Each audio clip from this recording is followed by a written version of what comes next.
What is going on, guys? Welcome back to the channel. I'm actually driving to the shop right now. In the back of the truck, I've got the race truck's transmission, and I know you guys are super excited about this right now because I have been putting off race truck content for way too long, but let me explain. There is a reason for it. The transmission, whenever I told you guys that we were having a lot of issues, we were having problems with the transmission, and I still can't even figure it out. Auto trans stuff is just not that fun, and we were having problems with the transmission and the converter. I ended up sending the converter off to Circle D. I got the converter back, as you guys know, and the trans has been at the trans shop getting inspected now for quite a while, and I was waiting to go pick up the transmission until after the event because we had a lot of stuff going on last week. So I finally picked up the transmission and it's in the back of the truck, and today we're going to be installing the trans and pretty much getting everything bolted up as far as that goes, putting the drive shaft back in, all that good stuff. So after that, we will at least be one step closer to having that truck finished. We'll pretty much just be worried about getting it all kind of buttoned up as far as the Holley EFI and the fuel system and everything else goes on that. And once that is done, then we'll do some more stuff. But the goal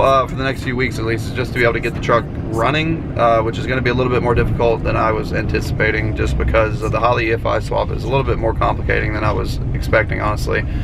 So hopefully within the next few weeks we can have time to focus on the truck a little bit more and get everything taken care of on it, and maybe we can get it running again, who knows. And then we can actually start on the stuff that I was really wanting to do. It's kind of a secret right now though. I'm backing the truck up right now to the bay where the truck is at, and we're going to unload this trans out the back.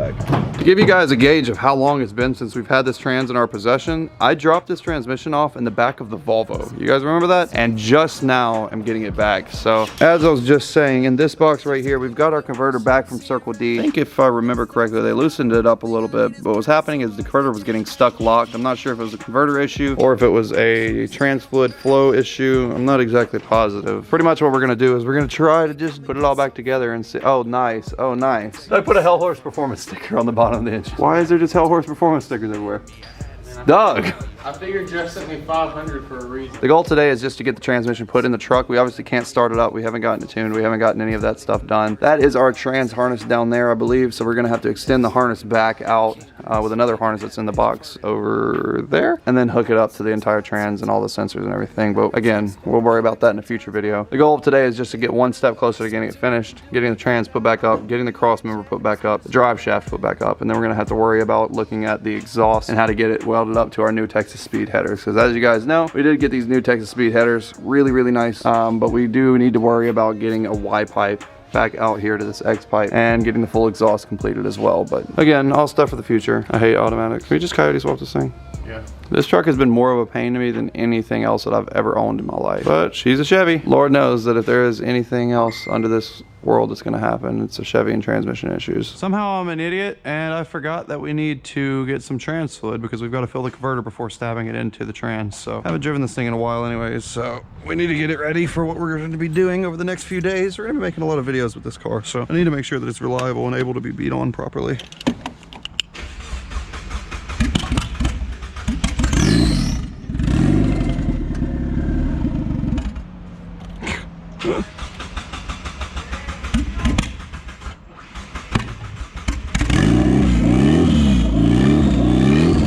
This little car is very interesting. I'm supposed to be racing the Miata against Daniel's 350 here in the next few days. For those of you that are new here, this is my turbo Miata. We've got pretty decent sized little turbo on it.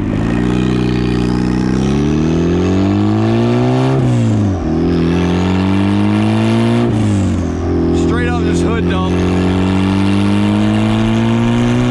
I feel like this car gets more weird looks than anything else that I have. This car is very wild looking.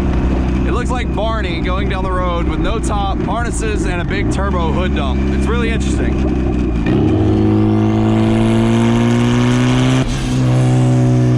I lost throttle. What the heck? That was so fast for it to brake. Oh, it's back. What the heck? That was weird. There it goes again. Lost throttle. And now it's back. Why does everything that I have so many problems? Why can't my things just stay together? Oh look, another Miata. How convenient. I just had the longest, most extensive, cool conversation with this guy right here. Older man in a Miata. He came in and we were talking about Miata stuff.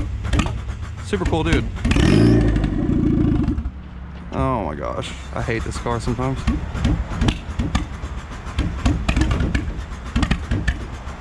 Come on, Meep. You're embarrassing me.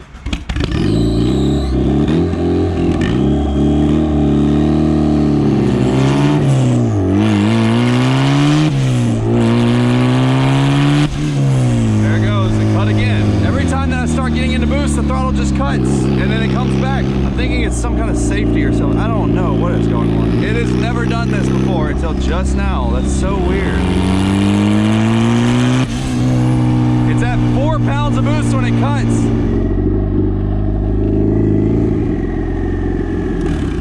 Well, we're gonna be making videos with this car like I want to in the next few days. We definitely gotta figure that out pretty quick. Got a lot to do. Not enough time to do it. Doug has this weird obsession where he cannot let me do anything on my own stuff and wants to have to help me with everything that I do for some reason. I just like to hold your hand. No, you don't. You're just obsessed with working. Yeah, I know. I like to do things. Well, so do I. That's why I like doing things too. We're doing things together. Look at this. All right, guys, we got the flex plate in. We got the bolts torqued down. Now that that's in place, we can go ahead and fill up the converter, stab it into the transmission, and then get ready to lift the trans up and stab it into the crank and everything. All right, guys, we got our Dexron 6 fluid. We're gonna go ahead. The directions say half a quart. I thought for some reason it was 2 quarts, but whatever. Half a quart, we're gonna pour into the converter. Bubble, bubble, bubble. Glug, glug, glug, glug. There's clutch discs inside of this converter that we're trying to get soaked up with some trans fluid. That way, whenever we start the engine for the first time, everything is all lubricated and ready to go so we don't burn up those discs. I mean, you really, it's been a debate for a long time. People think that you can put trans converters in dry, and I mean, sure, you can. It's kind of like putting an oil filter in dry too. I mean, it could be detrimental, but I mean, well, this case is different than an oil filter though, because in this case, it's actually discs spinning around in there and they'll burn up, but a lot of people leave them dry still. I mean, it's really just up to opinion, but most of the time, everybody recommends that you put... About half of it? It's almost half, yeah. Yeah, I was definitely wrong, because half a quart looks like it's gonna be soaking up pretty good. I don't know where I got 2 quarts from. I just like the fact that we can at least admit that we're wrong. That's one thing that I don't like, is whenever people cannot admit when they're wrong. All right, guys, we're gonna let that, hang on, let it soak for a few more minutes. Kind of wiggle it around. Oh, okay, yeah. We're gonna let the fluid soak into the discs real quick. The difficult part is getting the front of the converter to stab into this little hole right here.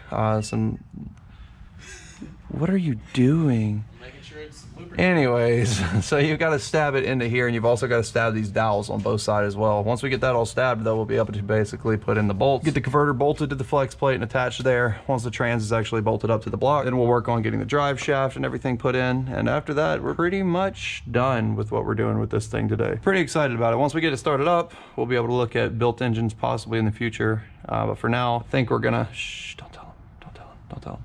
For now, I think we're gonna put some nice little goodies on here and kind of send it on the stock motor and everything. So we'll see what the stock motor can handle. If it blows up, great. That just means that we can put a built motor in there. So should be fun. Come on, find your spline.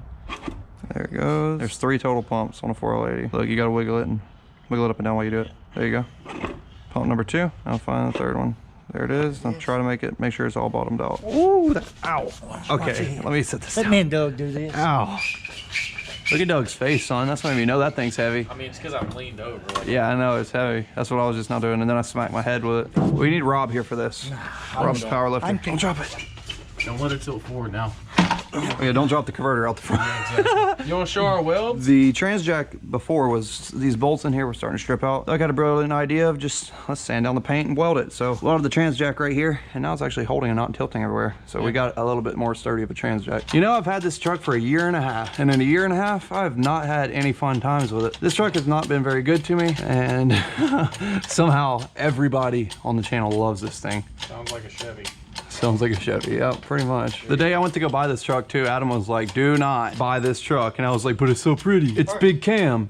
It's so fast. It's a truck, it's fast. Then somehow I bought it. And then 20 minutes later, the trans blows up on the way home. Yep. Then we swap it to a 4L80.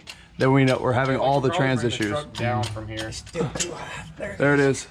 The dowels just aren't. So see if you can wiggle side to side a little bit. I'm in on my side. This one's not. Oh, there it is. There it is. There it is. It's seated. Okay. Hell. Shut up, bird. Surprisingly enough, there's only 4 bolts, I believe, that hold the entire trans. Just thread that one out. Yeah, I got you. All right. While you're doing whatever the hell you do, I'm gonna make this nice little stance here, and I'm gonna attach this little cross member. Can you ugga dugga those? Oh, now you want me to do something? Yep. Now I can grab this nice little cross member. Oh yeah, plenty of room. Yeah, my head and shoulders say otherwise currently. Put that thing on an extension and ram that thing in there. Just run it in? Run it in. Okay, just cross thread it like you don't like me to do? Run it in the hole, yeah, out of control, yeah. Doug said I can't find the bolts that go into the trans, but I found some that'll work. They were in a bag close to where the other bags were, so I figured it must be them.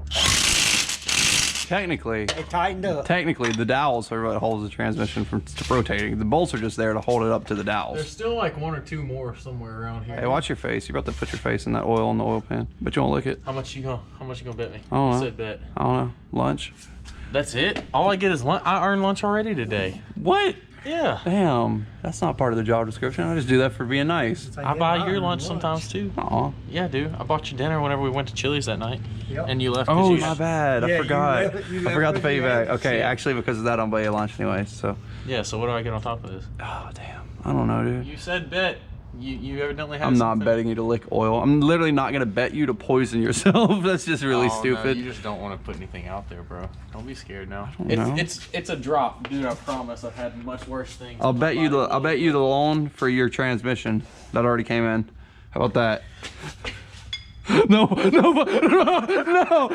Why would you do that? That was stupid. I was joking. I did that out of niceness too. You didn't have to do that. I even swallowed. Why did you do? No. Did you really, dude? Why? It's engine oil, bro. It probably ends up all over my food anyway all the time. Drinking some castor oil. Why did you not even just touch your tongue to it? You literally cleaned the oil pan with your tongue, dude. That's disgusting. Hey, thanks for the trans, bro. Oh my god. Almost all the converter bolts are tightened up now on the flex plate. I need to slide this Hang on. shifter I'll tell you what, go ahead selector and in spin it all place. the way around. Keep going. A little bit more. There we go. Keep going, keep going, keep going. All right. Now that I got the shifter selector, shifter linkage, whatever you want to call it in there, I'm gonna grab the drive shaft now and I'm gonna slide it up. Well, hang on. First off, I need to set this right here. You can pull a yoke out of it. That's why I said, hang on, I'm gonna set this right here.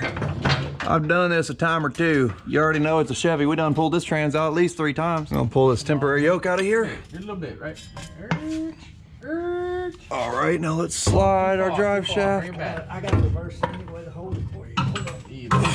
Bring it back, bring it back, bring it back, bring it back. Oh, there we go. Drive shaft's in the front of the trans. Now I can take these little caps back here. Oh, crap. Oh, do you got that? Well, the truck's in drive, or in park. I just had it in neutral and spun. Neutral. I spun it. Yeah, let me put it in neutral. Oh, I can't now. Yep, you have to get it up on top. Awesome. Luckily, we have a ladder. I can climb up in that thing. Oh my gosh, it is such a mess in here. Let me climb back down now. Bring it back, bring it back, bring it back, bring it back. All right, now we can slide the drive shaft back in place. Cap needs to push in just a little bit probably. Oh, there it goes. All right, so drive shaft is back up in place now. Heck yeah, we got a trans back in the truck, ladies and gentlemen. That's beautiful. I'm gonna be so happy to have this thing running again. Can we just skip to whenever it starts up again for the first time? There we go. Sweet. So all of those are tightened up. I just need to tighten up this cross member, then we're done. We just got to hook up the trans cooler after that. I don't know what else. There's nothing really else that we can do on the truck today, huh? Not really, man. I actually called the tuner for this car and I asked him what was going on with it. And he gave me an explanation of something that I completely let slip my mind. But the throttle cut that I was referring to is actually a boost cut setting, which is basically a safety feature in the tune that whenever, like let's say if your wastegate line blows off and your wastegate's not opening up, so it's not releasing boost and it overboosts, the goal is to have boost cut. So if it senses that it is on the, well, the ECU, if the ECU senses that it's reading over, like let's just say 12 pounds, if the wastegate set at 10 pounds, as soon as it gets 12 pounds, it cuts boost. Well, see, the issue is that now, whenever I got it tuned, it was in the middle of the summer. It was really, really hot. Now outside, if you notice, I'm wearing long sleeves and jackets and pants and whatever. It's getting cool outside. It's like 40s and 50s outside, which basically means more dense air. And in more dense air and boost weather, it will create more boost on accident. So we're basically on the same wastegate setting. and on the same tune, making just barely more boost, maybe a pound more boost, but it's hitting boost cut. So whenever I'm wide open into the throttle, it's getting too much into boost, and it's basically triggering that safety feature to cut it off. So that's why it cuts for like, I think 5 seconds, and then it'll let you get back into it. So that actually is just a safety feature. We just got to get back in the tune and then basically reset it to a little, like probably a pound or two above where it's at now, the boost cut setting, and that's it. It's minor. So we'll get that taken care of ASAP, so that way we can still have time to race it and do all the stuff that I want to. So I told him, I said, hey, we have a horn. no, God, every time I'm recording, Doug honks his damn horn. He's recording, we have a horn in there. No, that's why it's there. It's because he does that all the time. No. It scares the hell out of me with the damn horn. Doug's stupid ass took a horn out of a car, and now he keeps it in there with the wires cut, so that way he can just hook it up to a battery while I'm trying to record and scare the shit out of me regularly. Oh look, he already took the battery out. Cool, he's ready to go. Have you ever heard how loud that horn is? Hook it up to the car battery. No, hook it up to the car battery. 24 volts. Like all right. Yeah, I know. It scares me all the time while he's recording. Do it. God. You know how bad that scares me? Okay.